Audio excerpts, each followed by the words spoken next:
ময়মনসিংহের ঈশ্বরগঞ্জের ধনিয়াকান্দি হামিদিয়া ফাজিল মাদ্রাসার বিরুদ্ধে সামাজিক যোগাযোগ মাধ্যমে মিথ্যা অপপ্রচারের প্রতিবাদে বৃহস্পতিবার উপজেলা পরিষদ চত্বরে শিক্ষার্থীরা বিক্ষোভ ও প্রতিবাদ সমাবেশ করে। আমাদের অধ্যক্ষ মহোদয় অত্যন্ত বিনয়ের সাথে আদেশের দাবিগুলো মেনে নেয়, কিন্তু বর্তমানে আমাদের মাদ্রাসার প্রাক্তন শিক্ষার্থী এবং বহিরাগত কিছু মানুষ আমাদের প্রতিষ্ঠানের সুনাম নষ্ট করতেছে এবং তা ফেসবুকের মাধ্যমে বিভিন্ন সামাজিক যোগাযোগ সাইটের মাধ্যমে তা নষ্ট করে। আমাদের প্রতিষ্ঠান ঈশ্বরগঞ্জের মাধ্যমে 5 বার চেয়ারম্যান হয়েছে। পাশাপাশি আমাদের যে অধ্যক্ষ মহোদয় আছে উনিও ঈশ্বরগঞ্জের মাঝে 3 বার শ্রেষ্ঠ অধ্যক্ষ হিসেবে নির্বাচিত হয়েছে। পাশাপাশি আমাদের যে সাইদুল ইসলাম হুজুর আছেন শিক্ষক, উনি 5 বার শ্রেষ্ঠ শিক্ষক হিসেবে নির্বাচিত হয়েছেন। এবং আমরা সাংস্কৃতিক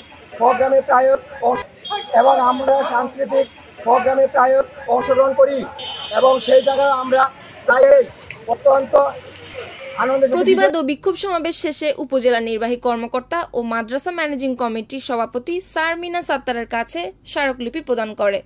জানা যায়, উপজেলার মকটুলা ইউনিয়নের ধানিয়াকান্দি হামিদিয়া ফাজিল মাদ্রাসাকে নিয়ে সামাজিক যোগাযোগ মাধ্যমে কর্মরত অধ্যক্ষ, উপাধ্যক্ষ, শিক্ষক, কর্মচারী ও শিক্ষার্থীদের নিয়ে বহিরাগত একটি কুচক্রী মহল বিভিন্ন ষড়যন্ত্রমূলক অপপ্রচার ও মানহানিকর কর্মকাণ্ড চালিয়ে আসছিল। শিক্ষকদের বিরুদ্ধে বলছে যৌনগত নিপীড়ন যা বলছে তার বিরুদ্ধে যারা বলছে আমাদের শিক্ষকরা নাকি আমাদের উপর যৌন নিপীড়ন করে, যা একদমই মিথ্যা কথা এবং তাদের উপর আমরা তীব্র নিন্দা প্রকাশ করছি এবং তাদেরকে যেন শাস্তি দেওয়া হয় তার জন্য আমরা আইন জানাচ্ছি। শিক্ষক অনেক ভালো, তাদের ব্যবহার অনেক ভালো, তারা আমাদের সাথে কোনো অপরাধ করে। আর আমাদের মাদ্রাসায় যদি কোনো অপরাধী করা হতো তাহলে তো আমরা শিক্ষার্থীরা বলতাম, শিক্ষার্থীরা কি দেখতাম না। তা না হলে আমরা শিক্ষার্থী সবাই কাছে, কিন্তু বহিরাগত যারা তারা কেন এসব করছে, তাই সেটা নিয়ে আমার। এরই প্রেক্ষিতে মাদ্রাসা শিক্ষার্থীরা এ প্রতিবাদ ও বিক্ষোভ সমাবেশ করে। মাদ্রাসা শিক্ষার্থীদের উদ্যোগে অনুষ্ঠিত প্রতিবাদ ও বিক্ষোভ সমাবেশে শিক্ষার্থীরা বলেন, বহিরাগত একটি কুচক্রী মহল বিভিন্নভাবে ষড়যন্ত্র ও অপপ্রচার করছে।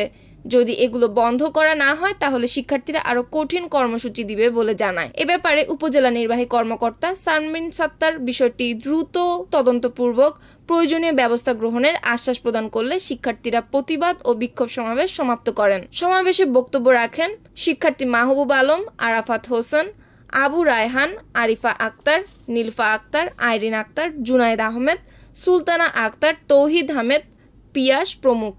নিউজ ডেস্ক, সুপ্তি রায়, ভোরের আকাশ।